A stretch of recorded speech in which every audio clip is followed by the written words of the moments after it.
अच्छा छाऊ वृक्ष नुह रतम वृक्ष मु छाऊ बोली कहिदेली हां रतम वृक्ष मूले से शयन कर निद्रा गले हां उठ भोजन कर कहिले से अनांते देख तांको मस्तक पाखरे अंगारे पक्व एक पिठा और एक पात्र जल अछि एणु से भोजन पान करी पुनर्बार शयन कले एउतारी सदाप्रभुଙ୍କ दूत पुनर्बार द्वितीय थर आसी तांको स्पर्श करी कहिले उठ भोजन कर कारण तुम्भ शक्ति रु पथ अधिक हालेलुया बेले बेले सप्तरे एमती लागिबो मोर एतिकी शक्ति नाही प्रभु एते दौड़ीबा पाई एते काम करिबा पाई किंतु प्रभु हमको सबु बेले सेमती ही कराइबे हमर शक्ति जेतिकी हमर पथ ताठु अधिक थिबो किंतु सेति पाई उठिबा पड़िबो उठ सोईकी रहिले हेबो ना स्वर्गदूतंकर स्पर्श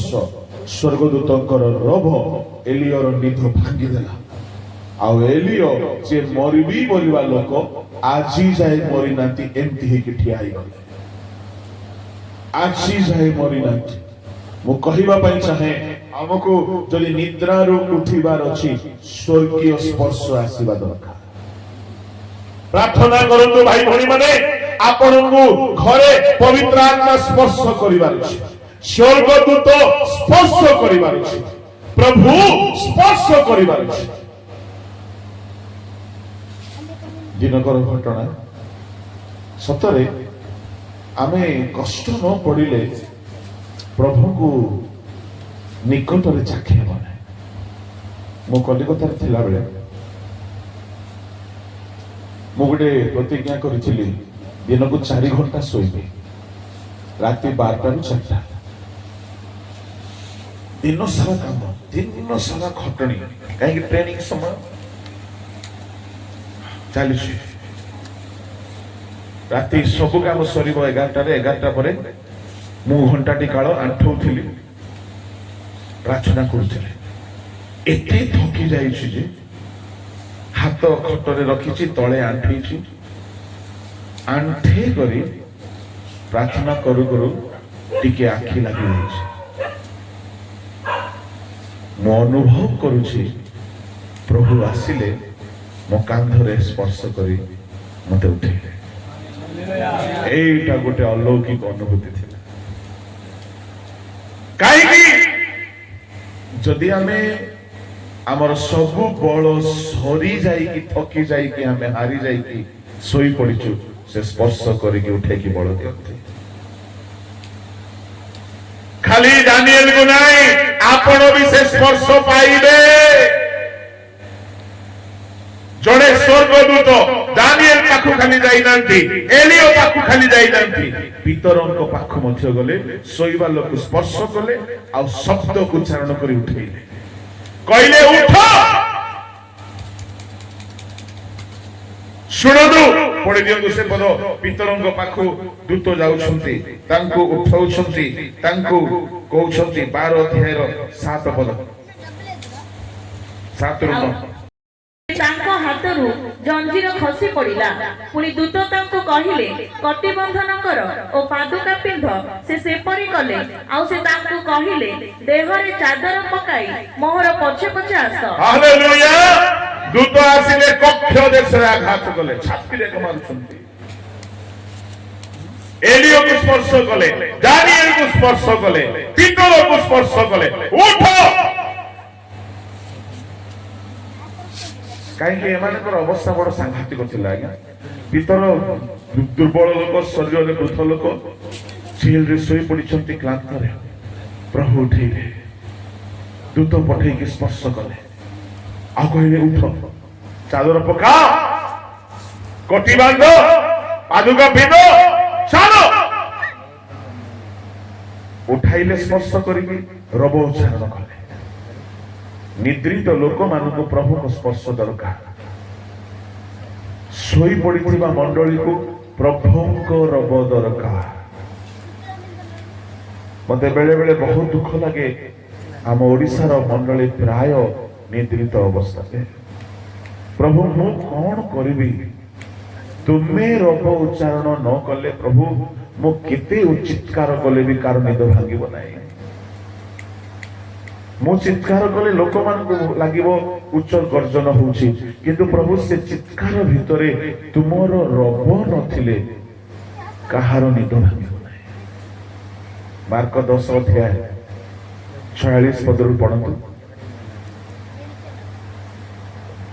ପରେ ସେମାନେ ଜିରିହରେ ଉପସ୍ଥିତ ହେଲେ, ଆଉ ସେ ଆପଣା ଶିଷ୍ୟ ସମୂହ ଓ ବହୁ ସଂଖ୍ୟକ ଲୋକ ସହିତ ଜିରିହରୁ ପ୍ରସ୍ଥାନ କରିବା ସମୟରେ ତିମାୟର ପୁତ୍ର ବାର୍ଟିମୟ ନାମକ ଜଣେ ଅନ୍ଧ ଭିକ୍ଷୁକ ପଥ ପାର୍ଶ୍ୱରେ ବସିଥିଲା।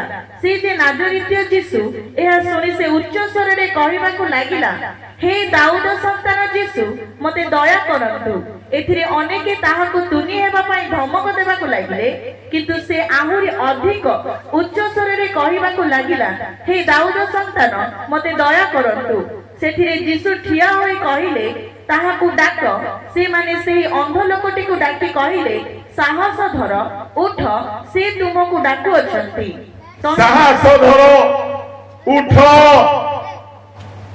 ସେ ତୁମକୁ ଡାକୁଛନ୍ତି। ଶୁଣ, ପ୍ରଭୁଙ୍କର ଡାକରା ହେଲେ ହିଁ ଲୋକମାନେ ଉଠିବେ। ସେଦିନ ସେ ଯୋଉ ଉଠିଲା, ଆଉ କେବେ ଭିକ ମାଗିବାକୁ ବସି ନାହିଁ।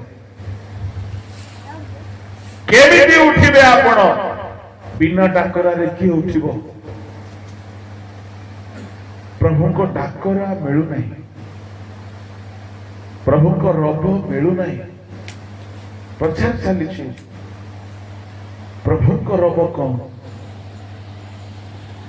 ଈଶ୍ୱରଙ୍କ ଲୋକମାନେ ଆମକୁ ନିଦ୍ରାରୁ ଉଠିବା ପାଇଁ ପ୍ରଥମରେ ସ୍ପର୍ଶ ଦରକାର, ଦ୍ୱିତୀୟରେ ବାକ୍ୟର ରବ ଦରକାର, ତୃତୀୟରେ ଯୀଶୁଙ୍କ ନାମ ଦରକାର।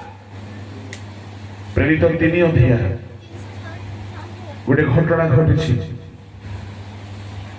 ପଢନ୍ତୁ 1-7 ଯାଏ। ଦିନେ ପ୍ରାର୍ଥନାର ନିର୍ଦ୍ଦିଷ୍ଟ ସମୟରେ ଅର୍ଥାତ୍ ଅପରାହ୍ନ 3 ଘଣ୍ଟା ବେଳେ ପିତର ଓ ଯୋହନ ମନ୍ଦିରକୁ ଯାଉଥିଲେ। ଏପରି ସମୟରେ ମାତୃଗର୍ଭରୁ ଖଞ୍ଜ ଜଣେ ଲୋକ ବୁହା ହୋଇ ଯାଉଥିଲା। ମନ୍ଦିରରେ ପ୍ରବେଶ କରୁଥିବା ଲୋକମାନଙ୍କ ଠାରୁ ଭିକ୍ଷା ମାଗିବା ନିମନ୍ତେ ଲୋକେ ତାକୁ ପ୍ରତିଦିନ ସେଥିର ସୁନ୍ଦର ନାମକ ଦ୍ୱାରରେ ରଖି ଦଉଥିଲେ। ସେ ପିତର ଓ ଯୋହନଙ୍କୁ ମନ୍ଦିରରେ ପ୍ରବେଶ କରିବାକୁ ଉଦ୍ୟତ ଦେଖି ଭିକ୍ଷା ମାଗିବାକୁ ଲାଗିଲା। ପିତର ଓ ଯୋହନ ତା ପ୍ରତି ସ୍ଥିର ଦୃଷ୍ଟିରେ ଚାହିଁଲେ।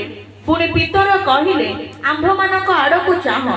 ସେଥିରେ ସେ ସେମାନଙ୍କ ଠାରୁ କିଛି ପାଇବା ଆଶାରେ ସେମାନଙ୍କ ଆଡ଼କୁ ଚାହିଁ ରହିଲା।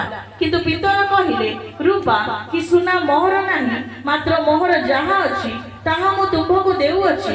ନାଜରିତୀୟ ଯୀଶୁ ଖ୍ରୀଷ୍ଟଙ୍କ ନାମରେ ଚାଲ। ପୁଣି ସେ ତାର ଡାହାଣ ହାତ ଧରି ତାକୁ ଉଠାଇଲେ। ସେଥିରେ ତତ୍କ୍ଷଣା ତାର ପାଦ ଓ ଗୋଡ଼ର ଗଣ୍ଠି ସବୁ ବଳ ପାଇଲା। ପାଦ ଗୋଡ଼ର ଗଣ୍ଠି ସବୁ ବଳ ପାଇଲା। ଯୀଶୁଙ୍କ ନାମରେ ଉଠିକି ଠିଆ ହେଇଗଲା। ଯୀଶୁଙ୍କ ନାମ ଉଠାଇବ, ଯୀଶୁଙ୍କ ବାକ୍ୟ ଉଠାଇବ, ଯୀଶୁଙ୍କ ସ୍ପର୍ଶ ଉଠାଇବ। ଚତୁର୍ଥ ହେଲା, ଯଦି ଆପଣ ବାକ୍ୟ ଶୁଣିକି ଉଠିବେ ନାହିଁ ନିଦ୍ରାରୁ, ଯଦି ଆପଣ ରବ ଶୁଣିକି ଉଠିବେ ନାହିଁ, ତାଙ୍କ ସ୍ପର୍ଶ ପାଇକି ଉଠିବେ ନାହିଁ, ଚତୁର୍ଥ ସେ ମାଟ ମାରିକି ଉଠେଇବେ। ସେଇଟା ମହଙ୍ଗା ପଡିବ। ଲୁକ 15 ଅଧ୍ୟାୟର 17-18 ପଢନ୍ତୁ। କେମିତି ଉଠେଇଲେ ଜଣକୁ?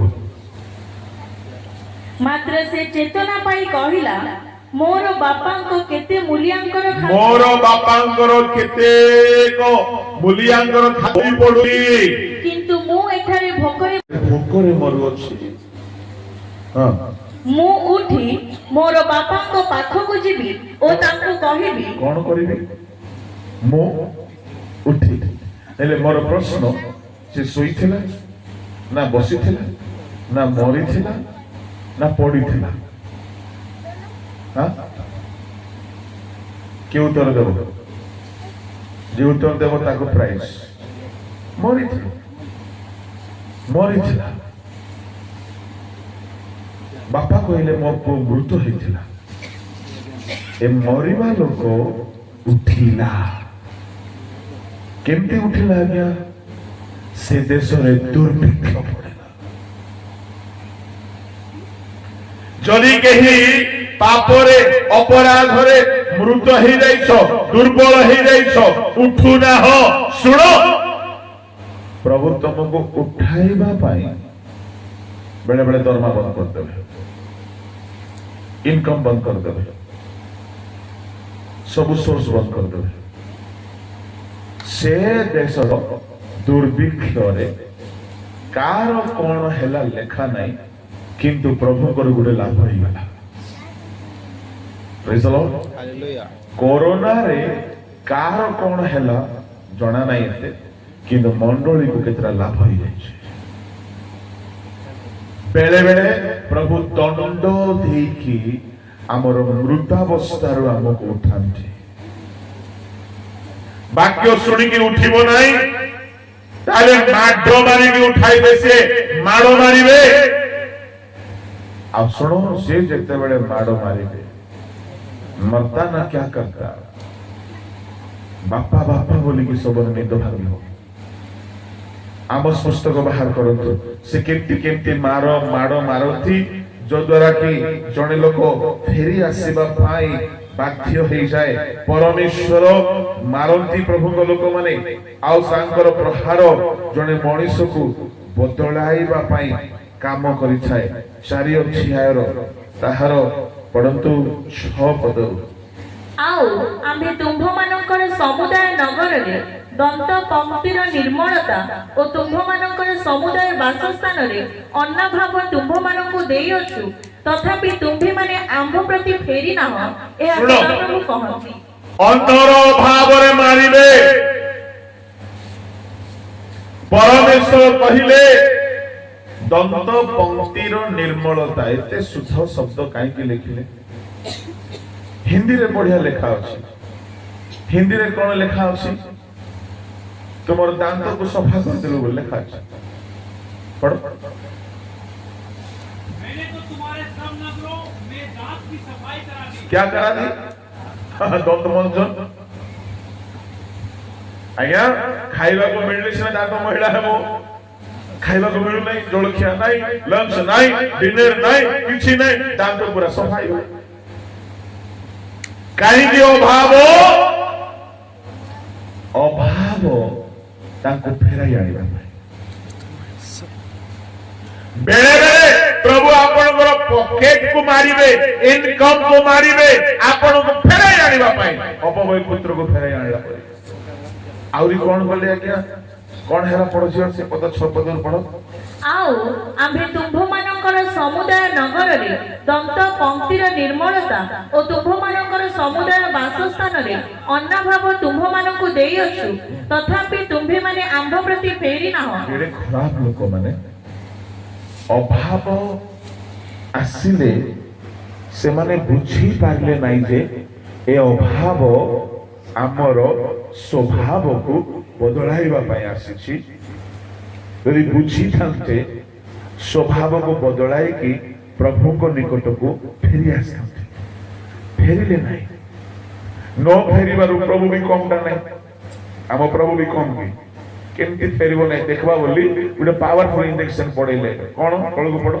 ଆହୁରି ଶସ୍ୟ ପାଚିବାର 3 ମାସ ପୂର୍ବେ ଆମ୍ଭେ ତୁମ୍ଭମାନଙ୍କ ଠାରୁ ବୃଷ୍ଟି ନିବାରଣ କରିଅଛୁ। ବୃଷ୍ଟି ବନ୍ଦ କରିଦେଲେ। ଶସ୍ୟ ବିହନ ବୁଣିଲା ବେଳକୁ ବର୍ଷା ବନ୍ଦ ହେଇନାହିଁ, ପାଚିଲା ବେଳକୁ ବର୍ଷା ବନ୍ଦ। ତାର ଅର୍ଥ କଣ? ଇନଭେଷ୍ଟମେଣ୍ଟ ଭଲ ହେଲା, ବିଜନେସ ଭଲ ଷ୍ଟାର୍ଟ ହେଲା, ଅଧା ରାସ୍ତାରେ ସବୁ ବୁଡିଗଲା। କାହାର କାହାର ଏମିତି ହୁଏ? ସେଇଟା ପ୍ରଭୁଙ୍କର ପ୍ରହାର। ତଳକୁ ପଢ। ପୁଣି ଏକ ନଗରରେ ଜଳ ବର୍ଷାଇଅଛୁ ଓ ଅନ୍ୟ ନଗରରେ ଜଳ ବର୍ଷାଇ ନାହୁଁ। ଖଣ୍ଡେ କ୍ଷେତ୍ରରେ ବୃଷ୍ଟି ହେଲା ଓ ଯେଉଁ ଖଣ୍ଡକରେ ବୃଷ୍ଟି ନ ହେଲା ତାହା ଶୁଷ୍କ ହେଲା। ତହିଁ ସକାଶୁ 2-3 ନଗରସ୍ଥ ଲୋକମାନେ ଜଳ ପାନ କରିବା ନିମନ୍ତେ ବୁଲି ବୁଲି ଅନ୍ୟ ଏକ ନଗରକୁ ଗଲେ, ମାତ୍ର ତୃପ୍ତ ନହେଲେ। ତଥାପି ତୁମ୍ଭେମାନେ ଆମ୍ଭ ପ୍ରତି ଫେରି ନାହ। ଓ ତୃପ୍ତ ହେଲ ନାହିଁ। କାଳେ ଭାବିବା କଥା କାହିଁକି ଏତେ ଅତୃପ୍ତି? ମୁଁ ବୋଧେ ପାପ କରିବା ହେତୁରୁ ପ୍ରଭୁ ମାରିଛନ୍ତି, ମୁଁ ଫେରିବି। କିନ୍ତୁ ଫେରିଲେ ନାହିଁ। ପ୍ରଭୁ ମାରନ୍ତି ଆଜ୍ଞା, ଆମକୁ ମୃତାବସ୍ଥାରୁ ଉଠେଇବା ପାଇଁ ଶାସନ କରନ୍ତି। ତଳକୁ ପଢ। ଆମ୍ଭେ ଶସ୍ୟର ଶୋଷ ଓ ମ୍ଳାନି ଦ୍ୱାରା ତୁମ୍ଭମାନଙ୍କୁ ଆଘାତ କରିଅଛୁ। ଶୁକକୀଟ ତୁମ୍ଭମାନଙ୍କର ବହୁ ସଂଖ୍ୟକ ଉଦ୍ୟାନ, ଦ୍ରାକ୍ଷା କ୍ଷେତ୍ର ଓ ଡିମିରି ବୃକ୍ଷ ଓ ଜିତ ବୃକ୍ଷ ଗ୍ରାସ କରିଅଛି, ତଥାପି ତୁମ୍ଭେମାନେ ଆମ୍ଭ ପ୍ରତି ଫେରି ନାହ। ଫେରି ନାହ, ଆମେ ମାରିଲୁ ତୁମକୁ, ତୁମେ ଫେରି ନାହ। ଆଉ ତଳକୁ ପଢ। ଆମ୍ଭେ ତୁମ୍ଭମାନଙ୍କ ମଧ୍ୟରୁ ମିଶର ଦେଶର ମହାମାରୀ ତୁଲ୍ୟ ମହାମାରୀ ପଠାଇଅଛୁ। ତୁମ୍ଭମାନଙ୍କର ଯୁବାଗଣକୁ ଆମ୍ଭେ ଖଡ୍ଗରେ ସଂହାର କରିଅଛୁ ଓ ତୁମ୍ଭମାନଙ୍କର ଅଶ୍ୱଗଣକୁ ନେଇ ଯାଇଅଛୁ। ପୁଣି ଆମ୍ଭେ ତୁମ୍ଭମାନଙ୍କର ଛାଉଣି ସ୍ଥାନର ଦୁର୍ଗନ୍ଧ ତୁମ୍ଭମାନଙ୍କର ନାସିକା ପର୍ଯ୍ୟନ୍ତ ହିଁ ପ୍ରବେଶ କରାଇଅଛୁ, ତଥାପି ତୁମ୍ଭେମାନେ ଆମ୍ଭ ପ୍ରତି ଫେରି ନାହ। ପ୍ରଭୁ କହୁଛନ୍ତି ମୃତ୍ୟୁ ଆଣିଲୁ, ତଥାପି ଫେରି ନାହ। ଆଉ ତଳକୁ ପଢ। ପରମେଶ୍ୱର ସୋଦୋମ ଓ ହୋମରାକୁ ଯେପରି ଉତ୍ପାଟନ କରିଥିଲେ, ସେପରି ଆମ୍ଭେ ତୁମ୍ଭମାନଙ୍କର କେତେକ ସ୍ଥାନ ଉତ୍ପାଟନ କରିଅଛୁ। ଆଉ ତୁମ୍ଭେମାନେ ପୋଡ଼ା ଖୁଣ୍ଟା ପରି ଅଗ୍ନିରୁ କଢାଗଲ, ତଥାପି ତୁମ୍ଭେମାନେ ଆମ୍ଭ ପ୍ରତି ଫେରି ନାହ। ତଥାପି ଫେରି ନାହ। କାହିଁକି? ଦଣ୍ଡ, ବିପଦ, ଅଭାବ, ମୃତ୍ୟୁ, ରୋଗ, ଆର୍ଥିକ ସମସ୍ୟା, ଏ ସବୁ ଦ୍ୱାରା ପ୍ରଭୁ ପ୍ରହାର କରନ୍ତି କି ଜଣେ ଲୋକ ମୃତାବସ୍ଥାରୁ ଉଠୁ, ପାପାବସ୍ଥାରୁ ଫେରୁ। ହେ ନିଦ୍ରିତ ଜାଗ, ମୃତମାନଙ୍କ ମଧ୍ୟରୁ ଉଠ। ମୁଁ ଆପଣମାନଙ୍କୁ ଗୋଟିଏ କଥା କହିକି ସମାପ୍ତ କରିବାକୁ ଚାହୁଁଛି। এই দিন মানকরে আপন বহুত বাক্য শুনিলে, ভিন্ন ভিন্ন প্রসঙ্গর বাক্য শুনিলে, শুনিকি যদি আপন ফেরিবে নাই, পরিবর্তন হবে নাই, মনে রখন্তু মো কথা, এটা মোর কথা নাই, বাইবেলর কথা। যদি আপন ফেরিবে নাই, পরমেশ্বর প্রহার করিবে। কাইকি সে আপনাকে ভাল পাআନ୍ତି, সে আপনাকে রক্ষা করিবাকু চাহাନ୍ତି, সে আপনাকে বদলাইবাকু চাহাନ୍ତି। আপন যদি উঠিবে, ଆପଣ ଆଲୋକିତ ହେବେ। ଦାନିଏଲ ଉଠିଲେ, ବଳ ଶକ୍ତି ପାଇଲେ। ଏଲିଓ ଉଠିଲେ, ଶକ୍ତି ପାଇଲେ। ଅପବୟ ପୁତ୍ର ଉଠିକି ଫେରିଲା, ଆଉ ଥରେ ପୁତ୍ରର ପଦ ପାଇ ସେ ଘରେ ବସବାସ କଲା। ଆପଣ ଯଦି ଫେରିବେ, ପ୍ରଭୁଙ୍କର ଆଶୀର୍ବାଦକୁ ଆପଣ ପାଇବେ। ଆସନ୍ତୁ ଚକ୍ଷୁ ବନ୍ଦ କରନ୍ତୁ, ଆମେ ଫେରିବା ଏବଂ ପ୍ରଭୁଙ୍କ ଆଲୋକରେ ଆଲୋକିତ ହେବା।